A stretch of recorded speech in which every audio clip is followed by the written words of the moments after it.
এখান থেকে কিন্তু আমাদেরকে শিক্ষা নেওয়া উচিত। কারণ চোখ খারাপ মানুষটি আমাদেরকে পথ দেখানোর চেষ্টা করছে, কিন্তু আমরা অনেকে চোখ কাটিয়ে অন্ধ হচ্ছি, পথ দেখতে যাচ্ছি না। বাংলাদেশের গত 17 বছরের যে খারাপ রাজনীতির মধ্যে অতিবাহিত হয়েছিল, যে রাজনীতি আমরা বর্জন করার জন্য রাজপথে মিছিল করেছি, সংগ্রাম করেছি, বারবার কারাগারে গিয়েছি, এমনকি অনেক মানুষ গুম হয়েছে, খুন হয়েছে, অনেক উত্থানে আমাদের পাশে নেই, আমরা তাদের আত্মার মাত্রা কামনা করছি। আমি এই কারণেই বলছি যে দেখবেন অনেক মানুষ পা হারালে, চোখ হারালে, সে কিন্তু ভিক্ষার যে ভিত্তি সেই কাজে সে নিয়োজিত হয়ে যায়। কিন্তু এই অসাধারণ ব্যাপার নাজমুল ভাই চোখ হারিয়েও তিনি তার জীবনের সঙ্গে সংগ্রাম করছেন মানুষের অধিকারের জন্য, গণতন্ত্রের জন্য।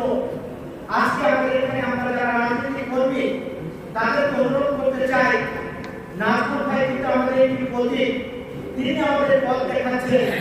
কাজে আমরা যেখানে থাকি না কেন মানুষ এবং দেশের পক্ষে কথা বলতে হবে। আজকে আমরা দেখছি দল যারা থেকে লুকিয়ে, যারা পরকীয়ায় পছন্দ করতেন, তারা পরকীয়ায় আওয়ামী লীগের সঙ্গে সংসার করতেন, কিন্তু সেই সংসার, সেই পরকীয়ার সংসার আমরা যারা এখানে রাজপথে আন্দোলন সংগ্রাম করেছি, আমরা কিন্তু সেই পরকীয়ার সংসার ভেঙে চুরমার করে দিয়েছি। যার কারণে আজকে শেখ হাসিনা দিল্লিতে বসে আবার নতুন করে এই বাংলাদেশকে ষড়যন্ত্র করছে। বন্ধুরা, ষড়যন্ত্র থেকে আকাশে যে অন্ধকার দেখা যাচ্ছে, সেই অন্ধকারের পরিত্রাণ উপায় খুঁজে বের করতে হবে। গত 17 বছরে আমরা যেমন করছিলাম সেই ঐক্যবদ্ধ থাকতে হবে। নতুন করে রাজপথ উত্তাল করার চেষ্টা করছে গুপ্ত একাত্তরের পরাজয়ের শক্তিরা, তারা গোপনে পরকীয়ার মধ্য দিয়ে আওয়ামী লীগকে পুনর্বাসন করার চেষ্টা করছে। আমরা আজকে তাদেরকে বলতে চাই, আপনারা পরকীয়ার সংসার করেছিলেন মুক্ত থেকে, সেই সংসার যখন প্রেক্ষী ভবিষ্যতেও আপনাদের পরকীয়ার সংসার ইনশাআল্লাহ। এখানে যারা আছেন, বিশেষ করে রাজনীতি আলম ভাই, যদি আপনার ভাই নাজমুল ভাই, আমরা যারা আছি, আমরা কোনো কিছুর জন্য রাজনীতি করি না।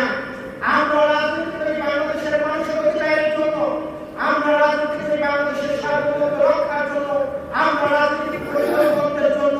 কাজে সার্বভৌমত্ব, গণতন্ত্র, মানুষের অধিকারের উপর যখনই যে ষড়যন্ত্র করবে, সেই ষড়যন্ত্র আমরা রাজনীতিভাবে ঘুরিয়ে দিব ইনশাআল্লাহ। সকলকে ধন্যবাদ জানিয়ে আমি আমার কথা শেষ করছি। দেখা হবে রাজপথে, কথা হবে প্রোগ্রামে। হয় রাজ, নেই রাজ, আল্লাহ হাফেজ। ধন্যবাদ।